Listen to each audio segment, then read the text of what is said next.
संतों ने किया स्वागत। और मैं भी धर्मप्राण जनता से एक प्रकार से आह्वान करना चाहता हूं कि अतिवृद्ध मेले में ना आए। ममता के ऑडियो टेप पर टीएमसी ने की चुनाव आयोग से शिकायत, बीजेपी पर लगाया फोन टैपिंग करवाने का आरोप। प्रधानमंत्री मोदी बोले, शवों पर सियासत करने की दीदी की पुरानी आदत। पश्चिम बंगाल में 5वें चरण का मतदान जारी, शाम 5 बजे तक करीब 78% वोटिंग। उत्तर 24 परगना में हिंसा पर चुनाव आयोग ने मांगी रिपोर्ट।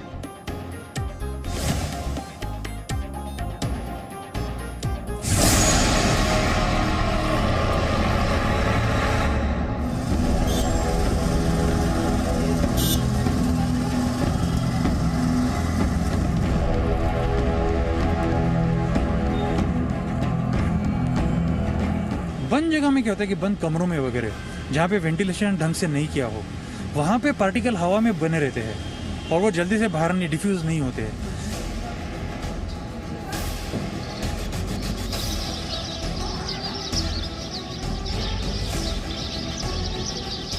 भीड़ जहाँ कहीं भी है उसमें अगर आप ना जाएं, जरूरत पड़ने पर ही बाहर जाकर किसी भी प्रकार से अपनी उपस्थिति दर्ज कराएं, तो मुझे लगता है कि शायद कोविड के खिलाफ लड़ाई लड़ने में आपका ये सहयोग निश्चित रूप से ऐतिहासिक भूमिका अदा करेगा।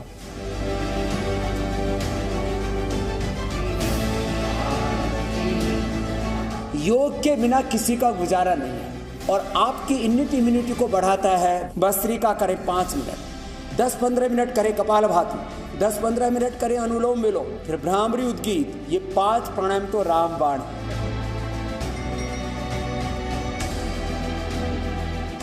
That any vaccine is not 100%.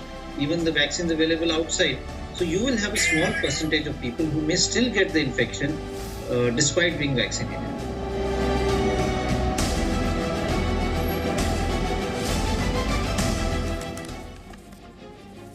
नमस्कार, मैं हूं आपके साथ विशाल कालरा।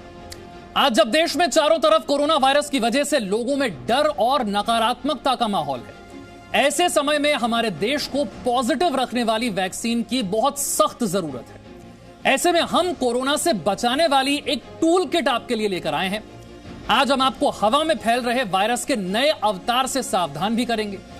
देश में इस समय ऐसे मामले सामने आ रहे हैं जिनमें मरीज पॉजिटिव होता है लेकिन उसकी टेस्ट रिपोर्ट नेगेटिव आती है, क्योंकि यह नया वेरिएंट नाक और मुंह से लिए गए नमूनों में पकड़ में नहीं आ पा रहा। यह सीधे फेफड़ों पर हमला करता है। साथ ही आपको इस वायरस की नई टूल किट के बारे में बताएंगे जो आपको इसके हमले से बचाने के लिए हमेशा तैयार रखेगी। कौन कौन से खास मेहमान हमारे साथ चर्चा में जुड़ रहे हैं, उनका परिचय आपसे करवाते हैं। डॉक्टर तनुजा नेसारी हमारे साथ हैं, जो कि निदेशक है अखिल भारतीय आयुर्वेद संस्थान की। डॉक्टर अनिल खुराना हमारे साथ जुड़ रहे हैं, जो कि डीजी हैं सेंट्रल काउंसिल ऑफ होम्योपैथी के। डॉक्टर राजेश गुप्ता हमारे साथ हैं, जो कि श्वास रोग विशेषज्ञ हैं। इसके अलावा डॉक्टर डी.आर. राय सीनियर फिजिशियन हमारे साथ हैं और योग गुरु ईरा त्रिवेदी भी हमारे साथ जुड़ रही हैं। सबसे पहले डॉक्टर डी.आर. राय सीनियर फिजिशियन, उनका मैं रुख करना चाहूंगा। राय साहब, एक रिपोर्ट जिसकी चर्चा आज हर तरफ लोग कर रहे हैं, यह रिपोर्ट है द लैंसेट की। यह पिछले साल भी आई थी, इस साल भी आई, और यह रिपोर्ट कहती है कि हवा के जरिए वायरस फैल रहा है। इस रिपोर्ट ने लोगों को बहुत डरा दिया, क्योंकि लोगों से डिस्टेंस तो मेंटेन कर लेंगे, अगर हवा में वायरस है तो उसका समाधान क्या है, उससे कैसे बचेंगे? कालरा जी बिल्कुल ठीक कहा। हम एज ए डॉक्टर समाज के लोग भी बहुत ही चिंतित हैं, बहुत पीड़ित हैं इस चीज से देख के कि पहले हम कहते थे कि जब तक हम किसी कांटेक्ट में नहीं आएंगे तो हमको शायद ये बीमारी नहीं होगी, लेकिन अभी लैंसेट की रिपोर्ट और हमारे डाटा की रिपोर्ट से भी इस प्रकार के हमारे पास इन्फेक्शन वो आए हैं जिसके अंदर ये तय किया गया, ये कहा गया है कि ये जो वायरस है हवा के अंदर रहता है और काफी अरसे तक पड़ा रहता है। अगर किसी भी एक कमरे के अंदर 5-10 आदमी बहुत देर तक रहे हैं, उसके बाद अगर एक नॉर्मल आदमी चला जाएगा तो उसको वहां ये सोचेगा नहीं कि मेरे यहाँ पर तो कोई होगा नहीं, मैं चला जाऊं। लेकिन क्योंकि वो वायरस उस हवा के अंदर भी है तो उसके बीमार होने का खतरा बहुत बढ़ गया है। आप अभी दिल्ली की केसेस की उठा के देख लीजिए, आज से 1 महीना पहले सिर्फ 4% हमारी 0.4% हमारी पॉजिटिविटी आ रही थी, और आज की आपके टीवी के माध्यम से 24% पॉजिटिविटी आ रही है। क्यों?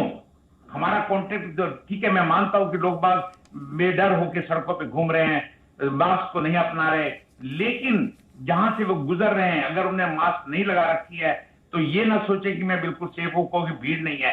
अगर वो वायरस कोई भी व्यक्ति जो संक्रामक था वहां पे छोड़ के गया है तो आपके होने का चांस पूरा है। इसीलिए हम आपके माध्यम से अपने समाज के से हमेशा एक ही बात कह रहे हैं कि भाई आप बिना मास्क के घर से बाहर मत निकलिए, बिना मास्क के घर से बाहर मत निकलिए और सोशल डिस्टेंसिंग को मेंटेन कीजिए।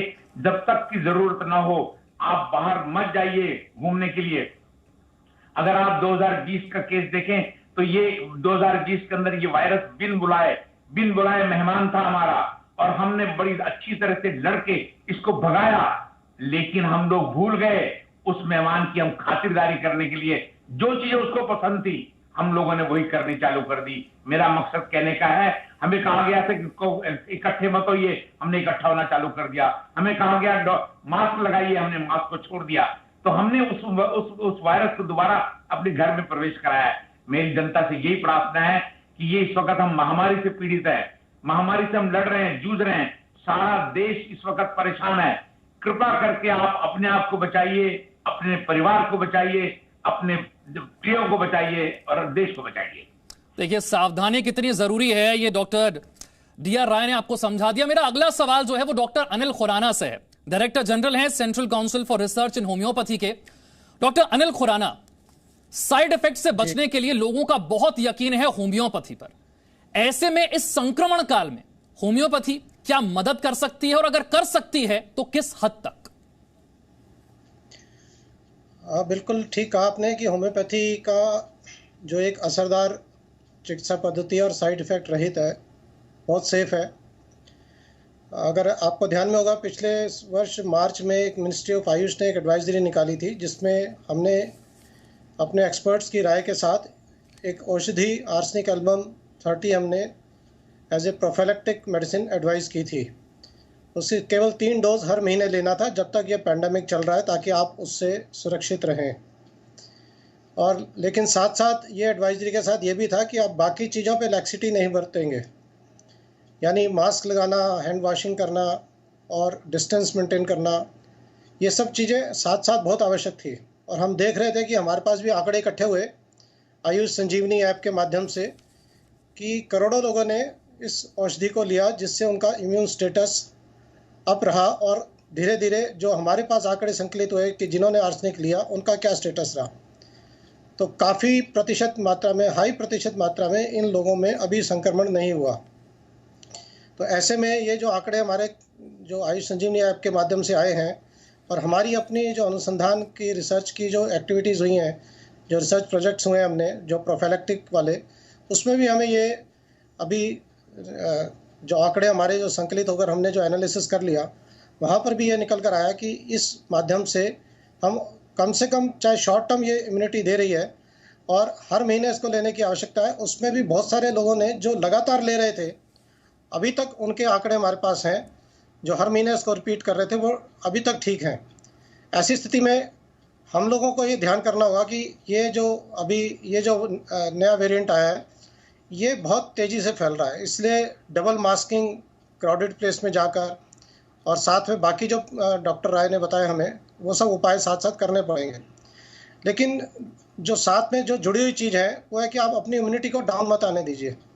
और डाउन ना आने का एक तरीका ये है कि आप अपनी डाइट को मेंटेन करिए, एक जो संतुलित आहार है उसको लीजिए, अपनी नींद को पूरा करिए, कुछ ना कुछ फिजिकल एक्टिविटीज़ में अपने को इन्वॉल्व रखिए ताकि आपकी इम्यूनिटी बनी रहे, और स्ट्रेस से दूर रहिए।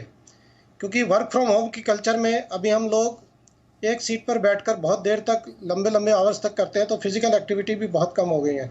तो ये सब चीज़ों को साथ जोड़कर हम चलेंगे तो हम और जल्दी इस पर विजय प्राप्त कर लेंगे। बहुत अच्छे तरीके से आपने बताया कि कैसे इस पर विजय प्राप्त की जा सकती है। मेरा अगला सवाल जो है वो डॉक्टर तनुजा निसारी से है, जो कि निदेशक हैं अखिल भारतीय आयुर्वेद संस्थान की। तनुजा जी, पिछले 1-1.5 साल में आयुर्वेद पर लोगों का भरोसा कई गुना बढ़ गया है, खासतौर से जब कोरोना संक्रमण शुरू हुआ है। हम सोशल मीडिया पर बहुत सारे वीडियोस देखते हैं, मैसेजेस देखते हैं, खासतौर से ऐसे वीडियो जिसमें कहा जाता है आप कपूर, अजवाइन, लौंग की एक पोटली बना लीजिए, इसे सूंघते रहिए, ये आपके लिए बहुत फायदेमंद होगा। क्या ऐसे मैसेजेस पर, वीडियोस पर यकीन करना यह कारगर होगा, या फिर आयुर्वेद एक्सपर्ट के तौर पर आप कुछ ऐसे नुस्खे, कुछ ऐसे श्योर शॉट उपाय बताएंगी जो कि आयुर्वेद के जरिए कोरोना से लड़ने में कारगर हो सकते हैं? जी, अभी कोरोना में जो पिछले 1 साल में जो घरेलू उपचार आयुर्वेद के जरिए लोगों ने अपनाए, जैसे कि अभी संजीवनी ऐप की भी चर्चा हो रही थी, तो उसमें ये हमने जरूर पाया था आयुष मंत्रालय ने कि 87% ऑफ द पॉपुलेशन जिन्होंने इसमें सहभाग लिया, उन लोगों को इसका जरूर लाभ हुआ और एक प्रतिबंधात्मक हम उपचार कर पाए। उसमें सबसे मैं जरूर ये कहूंगी कि prevention is a strength of Ayurveda. एक बार होने के बाद हम कुछ करें, उसके पहले हमें सबसे पहले तो मास्क तो लगाना चाहिए, लेकिन एक डबल मास्किंग जिसको हम आयुर्वेद में पिछले 1 साल से हर कोई कर रहा है, वो नाक में एक एक बूंद अणु तेल या कोई भी तेल, चाहे तिल तेल हो, देसी घी हो, कोकोनट ऑयल हो, तो ये नाक में एक एक तेल डाले बिना घर से बाहर ना निकले। दिन में 2-3 बार लगातार ऑयल डालिए, क्योंकि उससे पोल्यूटेंट और वायरस ये सब की एंट्री नेजल एपिथेलियम में जाता नहीं है। एयरबॉर्न इन्फेक्शन है, लेकिन वो जब एयर से चलिए अंदर जाना, तो अंदर जाने का रास्ता ही हमें फिल्म करते हैं। ये हम हर कोई कर रहे हैं। नाक में तेल डालना या कोई भी फैट लेयर ये करना इज मस्ट, और जो कर रहे हैं वो सब इससे बचे हुए हैं। तो ये मैं जरूर करूंगी, that is the most scientific, और रिसर्च भी ये कहता है कि that really prevents the entry and also binding of the spike protein to the receptor nasal. तो ये हमें जरूर करना चाहिए। फिर दूसरी हमें काढ़ा जो आयुर्वेद का बनाया है, हर कोई ले रहा है, हर्बल टी, जिसमें घर के मसाले के ही चीजें हैं, जिसमें दालचीनी है, सोंठ, काली मिर्च 1/4 हिस्सा है, सबसे ज्यादा तो तुलसी है। तो ये घर में मिलता है, आयुष काढ़े नाम से मिलता है। और ये गर्मी के कारण जो अभी कोरोना का हम संक्रमण देख रहे हैं, इसमें थोड़ी गर्मी का भी सीजन है, तो इसमें गिलोय, आंवला ये भी डाल सकते हैं, अडूसा भी डाल सकते हैं। तो ये काढ़ा सुबह शाम लेना, जो अगर वायरस ने एंट्री कर भी दी तो वो पनपने के लिए 4 दिन लगते हैं, तो उसमें वो एंटीवायरल इफेक्ट होता है। ये जरूर करना चाहिए। दूसरा में जो गले में बैठ की जो उसका रिप्लिकेशन है, वो अगर हमें रोकना चाहिए तो गरारे करना हल्दी नमक से, ये जरूर है। और आज का जो अभी ये जो डबल स्ट्रेन वेरिएंट है वायरस, वो बिल्कुल खतरनाक है। वो छुपे तरीके से डायरेक्ट लंग में जाके न्यूमोनिया करता है। तो मैं जरूर हर किसी को कहूंगी कि आप स्टीम इनहेलेशन जरूर करिएगा, भाप लीजिएगा। भाप में जो आपने कहा वो कपूर डाल सकते हैं, अजवाइन, पुदीना ये जरूर डाल सकते हैं। तो ये लेना ये बहुत जरूरी है। दिन में सुबह शाम स्टीम लेना, ये आयुर्वेद में भाप लेने से लंग में उसका जो 60 डिग्री टेम्परेचर के बाद उसकी एक्टिविटी बहुत कम होती है। जो आपने कपूर, लौंग और अजवाइन की बात करी, तो ये सभी एंटीवायरल, एंटी इंफ्लेमेटरी, एंटीऑक्सीडेंट है। तो वो लेने से, अगर वो सूंघने से उसका जो इसेंशियल ऑयल है, सुगंधी तत्व है, वो वायरस को अंदर जाने में, रिप्लिकेशन में कम करने में मदद करता है। उसकी सर्दी, खांसी, जुकाम नहीं आते। तो वो लेने से, वो एरोमेटिक ऑयल लेने से कोई नुकसान तो जरूर नहीं है। वो ही केवल मात्र उपचार है ऐसे नहीं, क्योंकि हर किसी को मास्क पहनना, सावधानी बरतना ये बहुत बहुत जरूरी है। आयुर्वेद का एक मुख्यतः सिद्धांत है, ये जरूर मैं हर किसी को कहना चाहूंगी। इसको आयुर्वेद ने कोरोना को, पैंडेमिक सिचुएशन को जनपदोध्वंस व्याधि कहा। मतलब जनपद पूरा उध्वंस हुआ है, कम्युनिटी डिवास्ट हो गई। वो 4 चीजों से होती है। वायु जो अभी एयरबॉर्न इन्फेक्शन है, देश से, जल से, जैसे कॉलरा वगैरह, और काल से। तो उस की चिकित्सा हवन करने से होनी चाहिए।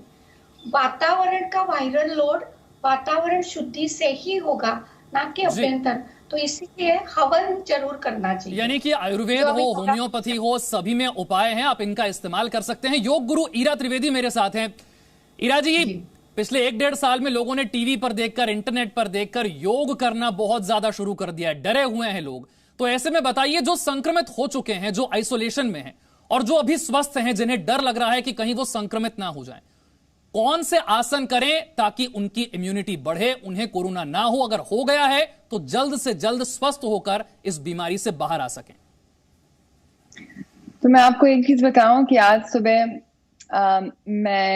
मैं मुंबई महाराष्ट्र से दिल्ली आई, तो मैंने टेस्ट लिया और वो टेस्ट का जैसे ही मैं घर पहुंची मैंने एक दूसरा टेस्ट किया, क्योंकि यहाँ पे मेरे जो फादर और मदर हैं थोड़े से एल्डरली हैं, तो उनकी हेल्थ के लिए, और फिर मेरा टेस्ट आया पॉजिटिव। तो जब टेस्ट मेरा पॉजिटिव आया मैं तो चौंक गई, क्योंकि मेरा एक भी कोई सिम्टम नहीं है। तो यही है कि अगर आप योग रेगुलरली करें और अगर आप प्राणायाम रेगुलरली करें, तो एक मैं लिविंग एग्जांपल हूं कि आप एसिम्प्टोमेटिक रह सकते हैं। आपको ये वायरस आपकी बॉडी में, देखिए ऐसा वातावरण हो चुका है कि सबको किसी ना किसी समय में कोविड-19 होएगा ही।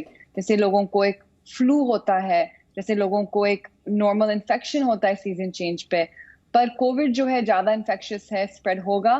पर आप इसको बचाने के लिए बस आप अपनी इम्यूनिटी बढ़ा के रख सकते हैं, यही सबसे बड़ा कवच है। कुछ ऐसे आसान आसन आप बता सकती हैं जो हर कोई कर सकता है? हाँ जी, मैं आपको एक तो चीजें बताने वाली हूँ।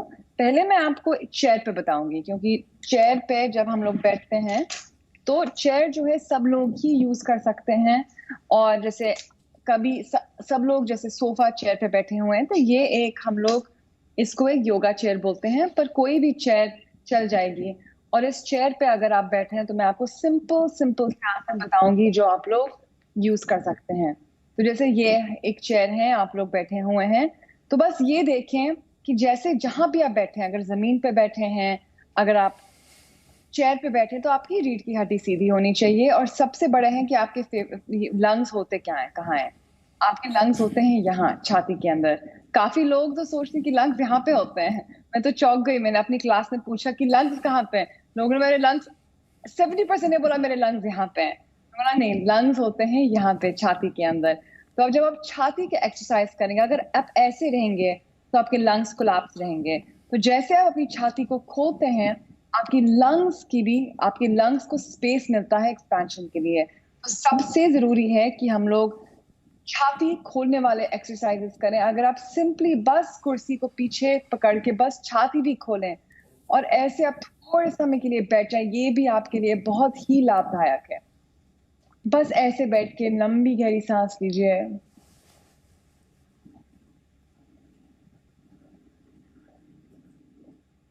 तो ये तो बहुत ही सिंपल है। और दूसरी बात है, अगर आप हाथ ऊपर करके नीचे भी जाएंगे तो यहाँ पे, और अपने सिर को बस नीचे लटकने दें, तो क्या होता है, जो पूरा ब्लड फ्लो है नीचे से लेके आपके सिर की ओर जाता है, आपके लंग्स के थ्रू जाता है, तो ये भी आपके पूरे स्पाइन को रिलैक्स करता है। और जब आपकी स्पाइन रिलैक्स होती है, जब आपका सिंपैथेटिक नर्वस सिस्टम से पैरासिम्पैथेटिक नर्वस सिस्टम स्विच होता है, तो आपकी रेस्पिरेटरी सिस्टम जो है वो उसकी जो वर्किंग है वो बढ़ जाती है।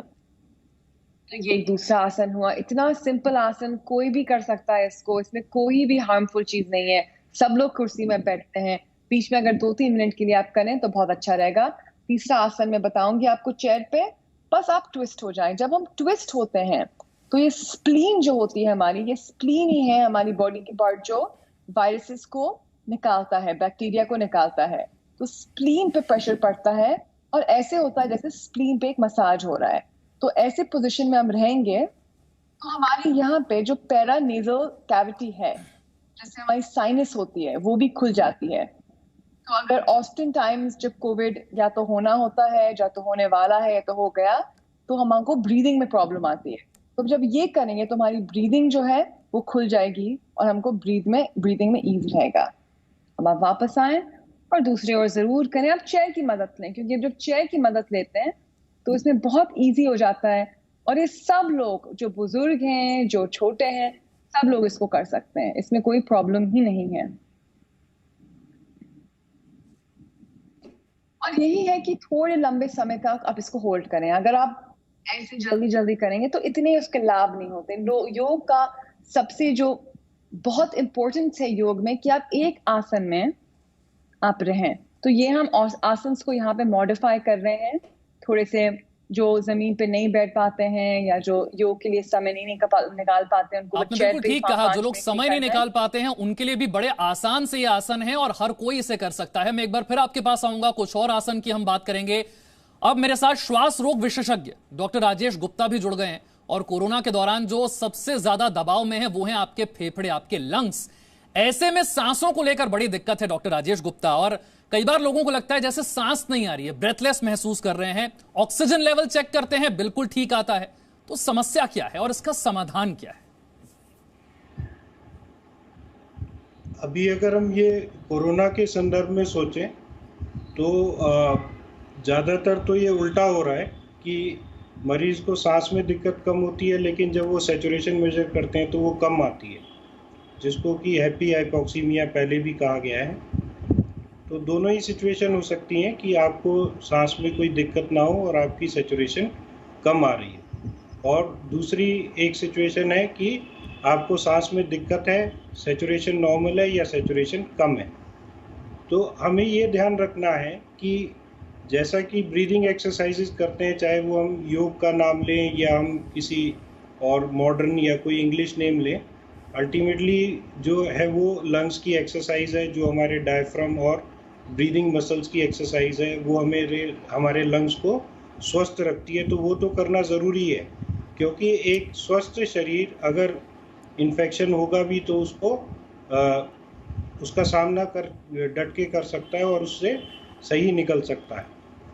एक चीज़ जो ऑब्जर्व की गई है वो ये है कि जिनको कोरोना हुआ है वो अगर पेट के बल लेटते हैं, जिसको अवेक प्रोनिंग कहते हैं, तो उसमें भी उनकी ऑक्सीजन सैचुरेशन इम्प्रूव करती है। तो जिनको जो कोरोना से ग्रसित हैं उनको भी अपना मैक्सिमम टाइम पेट के बल लेटकर या करवट के बल लेटकर व्यतीत करना चाहिए, जिससे उनकी ऑक्सीजन सैचुरेशन इम्प्रूव होती है। जिन लोगों को वैसे अभी संक्रमण नहीं हुआ है, अगर उनको अपने ब्रीदिंग एक्सरसाइजेज जो अलग अलग तरीके की हैं, प्राणायाम है, तो उसमें सीक्वेंशियल ब्रीदिंग एक्सरसाइज है, वो एक अच्छा एग्जाम्पल है। तो ब्रीदिंग एक्सरसाइजेज करें, रेगुलरली करें, रोज़ सुबह शाम करें, और जो लंग्स को डैमेज करने वाली चीज़ें हैं जैसे स्मोकिंग, इसको अवॉइड करें। ये एक बहुत ही इम्पोर्टेंट चीज़ है आज के संदर्भ में। ठीक है, मैं डॉक्टर डी आर राय का रुख करना चाहूंगा। कई लोगों के मन में यह सवाल है कि पहली डोज वैक्सीन की ली, उसके बाद उन्हें बुखार आ गया या वो कोरोना से संक्रमित हो गए, अब दूसरी डोज लें या न लें? कारण जी, ये जो भ्रम की स्थिति बनी हुई है ये वाकई में ही इस वक्त पूरे देश के अंदर फैली हुई है। मैं पहली चीज तो आपके माध्यम से हमारी जनता को बता दूं कि जो वैक्सीन दिया जाता है 100% तो उसकी है नहीं एफिकेसी, लेकिन वैक्सीन देने का मतलब है आपको एक शील्ड दी गई है कि आपको उस बीमारी से वो रोकेगा, बीमारी से लड़ने की क्षमता को बढ़ाएगा। जब पहली डोज वैक्सीन की दी जाती है तो अब आपने देखा कि हमने पहली डोज और दूसरी डोज के अंदर 24 यानी 4 हफ्ते का 28 दिन का पहले टाइम दिया था, क्योंकि एंटीबॉडीज बनने में कभी कभी 3 हफ्ते से 4 हफ्ते तक लग जाते हैं। जब तक कि पूरी एंटीबॉडीज ना बने उसके बाद उसको आप दोबारा भी रिपीट कर दें तो कोई फायदा नहीं है। इत्तेफाक से क्या होता है, कभी कभी किसी ने एक वैक्सीन लिया और उसको बुखार हो गया तो उसके दिल में एक डर सा बैठ जाता है कि भाई मैंने तो अभी इंजेक्शन लगाया था, मुझे बुखार क्यों हो गया।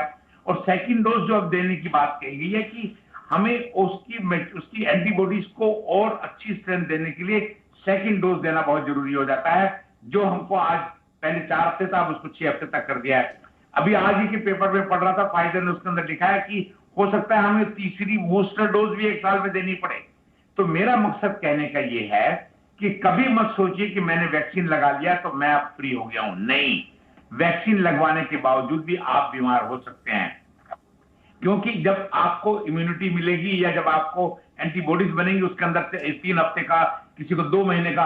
हमारे पास इस प्रकार के लोग भी हैं जिनको 2 वैक्सीन लग चुके हैं, उनकी एंटीबॉडीज नेग्लिजिबल बनी है, नेग्लिजिबल। तो ये तो इस प्रकार से वेरी करता है, तो इसलिए इसकी तरफ। लेकिन हाँ, आप ये मान के चलें आपको वैक्सीन लेना है, हर हालत में आपको वैक्सीन लेना है, वैक्सीन से भागिए नहीं, वैक्सीन को जाके लगवाइए, क्योंकि यही एक वैक्सीन है जो आपको एक प्रोटेक्शन करेगा, आपको शील्ड देगा। ये बहुत जरूरी है। लेकिन दूसरी बात, वैक्सीन लगाने के बाद अगर आप सोचें कि मैंने 2 डोज पूरी हो गई, मास्क को फेंक दें, गलती मत करिएगा। वैक्सीन लगाने के बावजूद मास्क को आपने यूज करना है। बिना मास्क के आप घर से बाहर नहीं निकलेंगे। सोशल डिस्टेंसिंग को आपने मेंटेन करना है। ये नहीं कि जहां पर भीड़ है आप वहां पर जाके खड़े हैं, गप्पे मार रहे हैं, कोई फायदा नहीं है। हैंड हाइजीन का भी आपने पूरा ध्यान रखना है। ये जो प्रोटोकॉल कोरोना के हम लोगों ने बनाए हैं उसको आपने मान के चलना चल। दूसरी बात मैं आपकी बातों से बता दूं, ये मान के चलिए, ये महामारी आप सोच रहे हो कि एक साल में जब 2020 के अंदर आई तो हम सोच रहे थे अक्टूबर नवंबर में हम फ्री हो जाएंगे। हमें कम हो गए, बड़ी चिंता, हम लापरवाह हो गए और उस लापरवाही का आज असर हमको देखने को मिल रहा है। बिल्कुल, लापरवाही का असर क्या हो रहा है ये हम देख रहे हैं। इसीलिए तमाम एक्सपर्ट्स जो हैं आपको बता रहे हैं कि सावधानी रखना बहुत जरूरी है। डॉक्टर अनिल खुराना, जब हम होम्योपैथी से बचाव की बात करते हैं तो हमने देखा कई लोग अपने आप केमिस्ट के पास जाते हैं और बिना डॉक्टर की प्रिस्क्रिप्शन के कुछ होम्योपैथिक दवाएं खरीद लेते हैं, यह सोचकर कि इन्हें लेने से उनकी इम्यूनिटी बढ़ जाएगी। क्या कोई ऐसी होम्योपैथिक दवा है जो बिना डॉक्टर के प्रिस्क्रिप्शन के आप ले सकते हैं और वो बिल्कुल सेफ हो? जैसे मैंने पहले भी बताया कि जो हमने एडवाइजरी जो मिनिस्ट्री ऑफ आयुष के माध्यम से थी वो केवल एक ही दवाई की है, वो आर्सेनिक एल्बम 30 है, जिसको वो केमिस्ट के पास, होम्योपैथिक केमिस्ट के पास जाके ले सकते हैं। लेकिन अन्य अगर कोई दवाई लेनी है तो बिना डॉक्टर की, होम्योपैथिक चिकित्सक की सलाह से नहीं लेनी चाहिए, क्योंकि होम्योपैथी का सिद्धांत है जहां अगर आपको कुछ हल्के फुल्के लक्षण भी आ रहे हैं तो आप बिना चिकित्सक की सलाह के आप कोई दवाई ओवर द काउंटर मत लें। और ये सिंपल एक फार्मूला है कि आपके पास आपकी इम्यूनिटी बनाने के लिए एक डॉक्टर ही आपको बता सकेगा आपके लिए सबसे बढ़िया क्या है उस समय जब आपको लक्षण आ गए।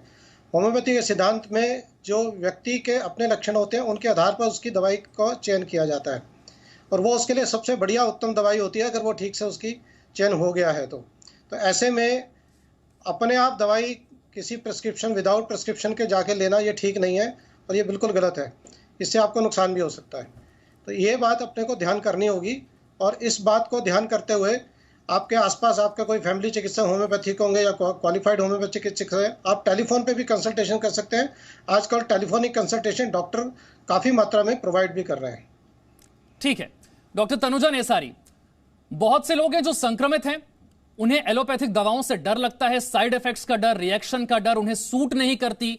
तो ऐसे में क्या आयुर्वेद के पास ऐसा कोई रिसर्च हुआ है पिछले 1-1.5 साल में जो हम बता सकें कि आयुर्वेद की ये औषधियां लेने से आप कोरोना से जल्द स्वस्थ होकर आ सकते हैं बिना किसी एलोपैथिक दवाई के? जी, आयुर्वेद के जो पिछले 1 साल में अगर सीटी आ रहा है, जो क्लिनिकल ट्रायल रजिस्ट्री में देखे तो लगभग 200 से भी ज्यादा संशोधन के प्रकल्प, रिसर्च प्रोजेक्ट्स हुए और उनमें कई ऐसी चीजें हैं जैसे कि नीम है, वो प्रिवेंशन का काम करते हैं। कुछ रिसर्च ऐसा हुआ है कि एक CCRS ने डेवलप की हुई आयुष 64 है कि वो सिम्टम्स को कम करती है। सुदर्शन घनवटी, चिरायता, अश्वगंधा, ये कोरोना से संक्रमण जब होता है, माइल्ड फॉर्म में होता है, तो वो लक्षणों को कम करती है। गुलोय की जो गुरुची घनवटी, संचमनीवटी, तो ये रिसर्च ये कहता है कि वो लेने से उसका जो बॉडी एक मैलेज, ये जो लक्षण है, लक्षणात्मक परिणाम उसमें कई अच्छे दिखते हैं। जो अभी लंग को अफेक्ट कर रहा है तो ग्लिसराइजा ग्लैब्रा, जिसको मुलेट ही कहते हैं, वो मुलेट ही लेने से फेफड़े की क्षमता बढ़ती है और वो कफ, कोल्ड, इसके लक्षण कम होते हैं। तो इन सब से बना जो काढ़ा है वो ही, उसके ऊपर भी संशोधन किया है और हमने एक दिल्ली पुलिस पे 1.5 लाख पुलिसकर्मी को एक आयु रक्षा किट दिया जिसमें च्यवनप्राश, काढ़ा, अणुतेल और गिलोय की बटी, और वो अभी भी दे रहे हैं, अभी देने जा रहे हैं कई लोगों को। तो उसका ये नतीजा ये है कि उसका जो एक जो डेथ का जो मॉर्टेलिटी रेट है वो कम हमें पाया गया कि जो ये ले रहे हैं उनमें सिवियरिटी की तरफ लोग नहीं जा रहे हैं, माइल्ड में, मॉडरेट सिम्टम में ही वो रिकवर हो रहे हैं। और सबसे बड़ा रिसर्च का ये एक नतीजा है ये सभी प्रिवेंटिव किट का कि वो मीन रिकवरी टाइम है, जो लक्षण होते हैं वो 50% कम हो गए। 10 दिन में 11 दिन में एवरेज निगेटिव होते हैं, तो ये किट लेने से 6-7 दिन में निगेटिव हो रहे हैं। तो हमारा ये मानना है कि जो कन्वेंशनल मेडिसिन जो डॉक्टर जो कर रहे हैं उसके साथ साथ ये आप जरूर सपोर्टिव ले लीजिए।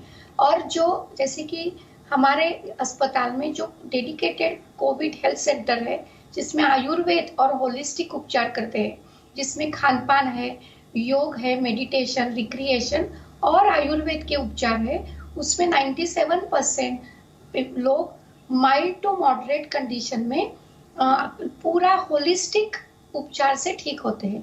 सबसे बड़ा इम्पोर्टेंट ये चीज़ है कि हम फिजिकल डिस्टेंस है लेकिन सोशली कनेक्टेड है, क्योंकि जो एक मानसिक जो स्ट्रेस है, तो एक केयर विद कंपैशन, लोगों को मानसिक बल। आपने बड़ी अच्छी बात कही, ये जो मानसिक तनाव है, मेंटल स्ट्रेस है, इससे बचने के लिए कौन कौन से आसन हो सकते हैं, मैं इसी का जिक्र करने वाला था। और इसी जिक्र को लेकर मैं ईरा के पास जाऊंगा। ईरा, बहुत मानसिक तनाव में लोग हैं, लोगों के कारोबार रोजगार प्रभावित हो गए, लोग अपनों को खो रहे हैं, तो इस मेंटल स्ट्रेस से बाहर निकलने के लिए योग कितनी मदद कर सकता है? बहुत ही ज्यादा योग ही एक हमको रास्ता दिखाएगा।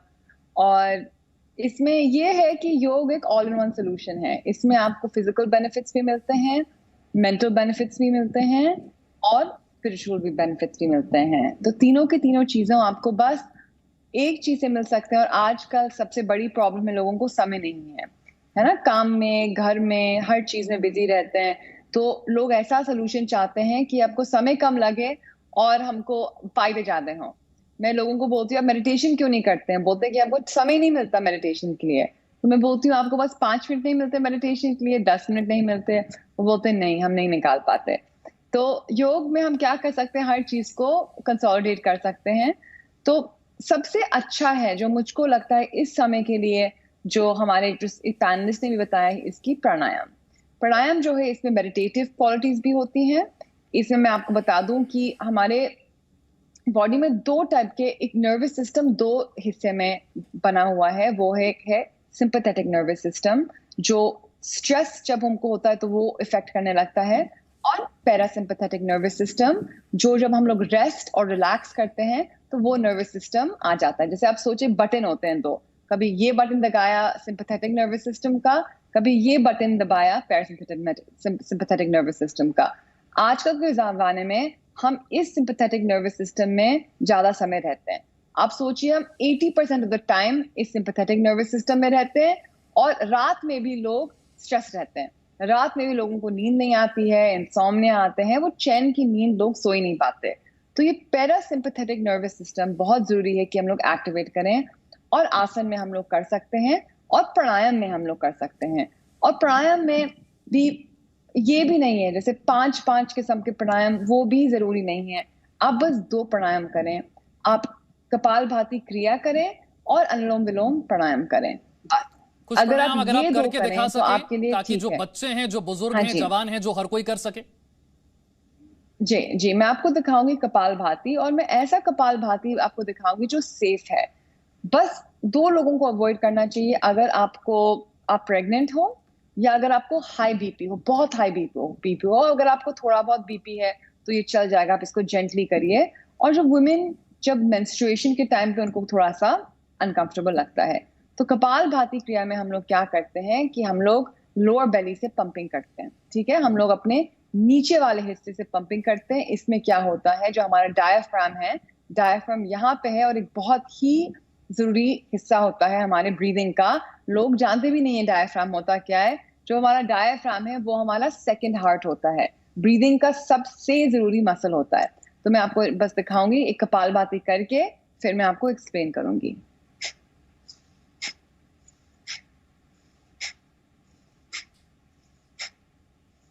तो आप देख रहे हैं कि मैं अपने बस लोअर बेली को पुश कर रही हूँ, अपने में शोल्डर्स को ना तो हिला रही हूँ ना तो मैं आपको छाती को हिला रही हूँ, और एक जेंटल मूवमेंट है, ऐसा नहीं है ये। इसमें तो आपका सिर चकराना लगेगा। ये एक स्टेडी और स्लो मोशन है। अगर आप अपनी एक उंगली लेंगे और आप नाक के नीचे डालेंगे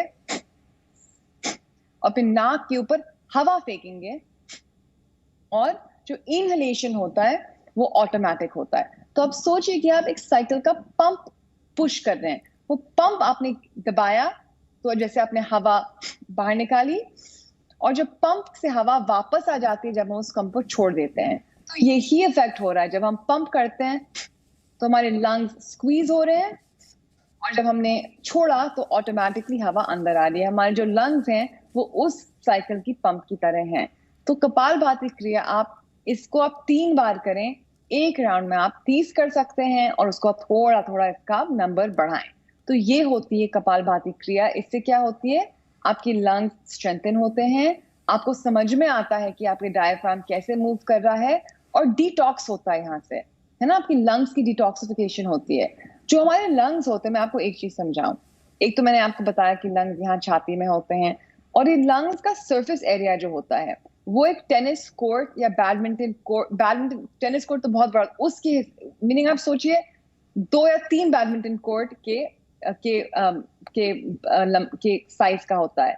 तो जो ये हम लोग टेनिस कोर्ट को अगर अपने लंग्स, क्योंकि इसमें लेयर्स होते हैं, है ना, तो ये लेयर्स जो होते हैं एक दूसरे से चिपक जाते हैं। तो हम लोग जब स्टीम इनहेलेशन करते हैं तो जो एल्वुली होती है लंग्स की वो खुल जाती है ना, और हम लोग जब प्राणायाम करते हैं तो इसमें भी जो ये एल्वुली चिपक जाती है ज्यादा म्यूकस से, ज्यादा फ्लेम से, तो ये थोड़ा सा खुल जाता है, और हमारी ब्रीदिंग जो है बहुत स्मूथ और स्टेडी हो जाती है। तो ये हुआ हमारा कपालभाति। दूसरा मैं आपको बताऊंगी अनुलोमा विलोमा, ऑल्टरनेट नॉस्ट्रल ब्रीदिंग। इससे क्या होता है कि आपके नाक के द्वारा हवा अंदर जाती है, और आपके पूरे नेजल पैसेज से जाके आपके सिर के अंदर जो आपका ये है जो प्री फ्रंटल कॉर्टेक्स का ब्रेन का, ये डायरेक्टली कनेक्टेड होता है नोज से, और ये प्री फ्रंटल कॉर्टेक्स हमारे सब फंक्शनिंग को, हमारे जितनी भी मेंटल फंक्शनिंग हो उसको कंट्रोल करता है। तो अगर आप बहुत ज्यादा स्ट्रेस पे हैं तो आपको इमीडिएटली जो प्राणायाम जो है रिलैक्स कर देगा। आप अपना हाथ लेंगे, सीधा हाथ, इसकी हम लोग एक मुद्रा बनाएंगे, इसको हम बोलते हैं विष्णु मुद्रा।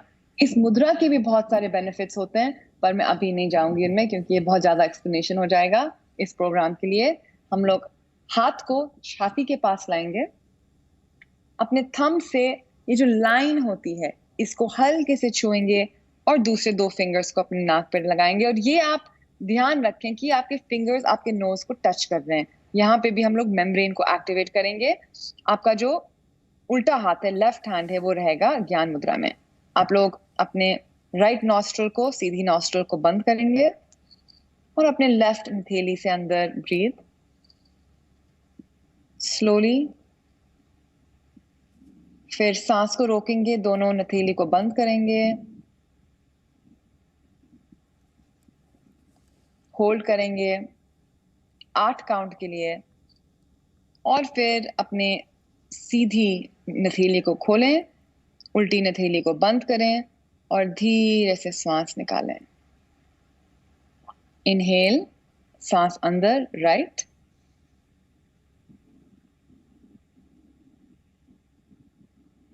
दोनों हथेलियों को बंद करें, होल्ड,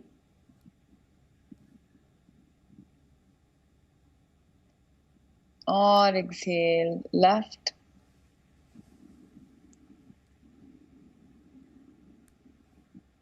हाथ को नीचे। और अगर आपने मेरे साथ अभी किया इसको टीवी पे तो आपको इमीडिएटली महसूस हुआ होगा। बड़े आसान से अपने आसन भी बताए, प्राणायाम भी बताया, जिनका इस्तेमाल आप कर सकते हैं, अपनी इम्यूनिटी बढ़ा सकते हैं, मेंटल स्ट्रेस से बाहर आ सकते हैं। मेरे साथ डॉक्टर डी आर राय भी हैं, सीनियर फिजिशियन है। डॉक्टर डी आर राय, परिवार के परिवार पूरे संक्रमित हो रहे हैं। कई जगह ऐसा है कि लोग समझ नहीं पा रहे हैं कि किन्हें अस्पताल भेजा जाए, किनका अस्पताल में एडमिट करा दें। छोटे छोटे बच्चे हैं, मां संक्रमित हो गई है, उनका ध्यान रखने के लिए कोई नहीं है। समझ नहीं आ रहा कि अस्पताल में किसी भर्ती कराया जाए, कौन घर में आइसोलेटेड रहे। ऐसी स्थिति में क्या करें, कैसे समझें कि किसके लिए अस्पताल जाना ठीक है? कालरा जी, आपने बहुत अच्छी बात पूछी है। इस वक्त पूरा समाज त्राही त्राही कर रहा है। एक परिवार के अंदर अगर 8 व्यक्ति हैं तो उसमें से 5 व्यक्ति बीमार हो गए हैं, और घर में एक टेंशन सी बन गई है।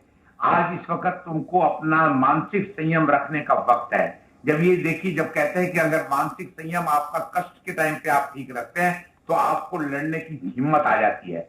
अगर कोई संकट आया हुआ हो, अगर अपना मानसिक संतुलन खो बैठे तो आपके ऊपर और चीजें भारी पड़ जाती हैं। मैं अब इस बात को कहूंगा कि अगर घर के अंदर कोई बुजुर्ग है 50 60 साल 65 70 साल का और उसको डायबिटीज है, हाइपरटेंशन है या कोई और बीमारी है, अगर वो कोरोना पॉजिटिव आ जाता है तो आपको उसको के बारे में, हॉस्पिटल के बारे में जो सोचना बहुत जरूरी है। अगर यंग लोग हैं, देखिए आज इस वक्त ये कहते हैं कि एक पॉजिटिव के साथ 10 से 20 लोग जो अनडायग्नोज नॉन रिपोर्टेड जो जिसको कहते हैं पॉजिटिव होते हैं, यानी कि आज पॉजिटिविटी हमारी कितनी बढ़ चुकी है।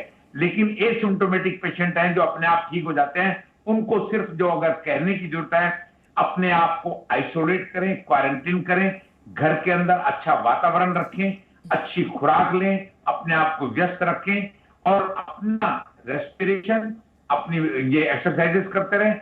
एक ऑक्सीमीटर रखें घर के अंदर, ऑक्सीमीटर से अपने आप को देखते रहें कि हमारा सैचुरेशन 95, 96, 97 चल रहा है, हमें कोई दिक्कत की बात नहीं है। 92 से नीचे गिरने लगे तो आपके पास में जो भी डॉक्टर है नजदीक में, पहले उससे बात कीजिए। जो बिला वजह अपने घर से निकल के गाड़ी में बैठ के अस्पताल मत जाइए, क्योंकि वहां पर अस्पतालों में जगह नहीं है।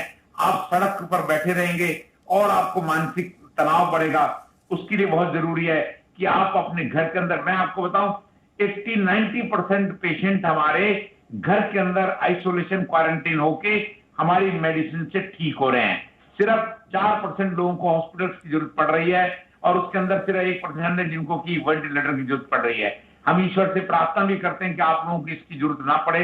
छोटी मोटी जो सिम्टम्स आते हैं आप उसको घर पे रहिए, घर पे अपने आप को परहेज रखिए। अगर घर में एक व्यक्ति को अगर कोई कोरोना पॉजिटिव हो गया है, अगर आपके घर में 3 कमरे 4 कमरे हैं तो एक कमरा उसके नाम कर दीजिए, उसके अंदर आना होम जाना आइसोलेशन में रहकर आप बेहतर तरीके से ठीक हो सकते हैं, ये विश्वास आपका है। Doctor DR. राय बता रहे हैं। डॉक्टर राजेश गुप्ता, जो लोग ऐसे शहरों में रहते हैं जहां पर हवा पहले से बहुत ज्यादा प्रदूषित है, उनके जहन में डर है कि क्या हमारे फेफड़े पहले से कमजोर हैं, क्या हम जल्दी संक्रमित हो जाएंगे। ऐसे में फेफड़ों को मजबूत करने के लिए, उनकी क्षमता बढ़ाने के लिए हम क्या करें? देखिए, अगर आप मुझसे ये पूछेंगे एलोपैथी में, तो सबसे इम्पोर्टेंट ये है कि एयर पोल्यूशन कैसे कम किया जाए, वो एक बहुत बड़ा टॉपिक है। लेकिन ये कहूँगा कि अगर आप N95 मास्क लगाते हैं तो आपको डबल बेनिफिट मिलेगा कि आपका जो पोल्यूटेड एयर का लेवल भी जो आपके लंग्स में जाएगा वो बहुत कम हो जाएगा, प्लस आपको कोरोना से भी सुरक्षा मिलेगी। तो आज की तारीख में N95 मास्क यूज़ करना एक बहुत ही इम्पोर्टेंट चीज़ है, जिसका डबल बेनिफिट है कि आप कोरोना से भी बचेंगे और एयर पोल्यूशन से भी बचेंगे। इसके अलावा मैं हमेशा इस बात को कहता हूँ कि स्मोकिंग ना करें। जिनको ऑलरेडी लंग डिजीज़ है वो अपनी दवाएं नियमित रूप से लें, ये बहुत ही इम्पोर्टेंट है। ठीक, बहुत बहुत शुक्रिया हमारे साथ जुड़ने के लिए तमाम खास मेहमानों का। देखिए, चाहे योग हो, चाहे आयुर्वेद हो, होम्योपैथी हो, एलोपैथी हो, हर पैथी में आपकी इम्यूनिटी बढ़ाने के लिए, और अगर आप संक्रमित हो गए हैं तो इस बीमारी से जल्द आप स्वस्थ होकर बाहर कैसे आ सकते हैं, ये बचाने वाली एक टूल किट आज इन एक्सपर्ट्स के माध्यम से हमने आपके सामने रखी है। और एक बार फिर हम आपसे अपील करते हैं, मास्क जरूर लगाइए, सोशल डिस्टेंसिंग का पालन जरूर कीजिए, हाथों को अपने साफ रखिए, सैनिटाइजेशन कीजिए, और अगर वैक्सीन के लिए आप एलिजिबल हैं तो वैक्सीन जरूर लगवाइए। तभी हम मिलकर कोरोना को हरा पाएंगे। छोटा सा ब्रेक।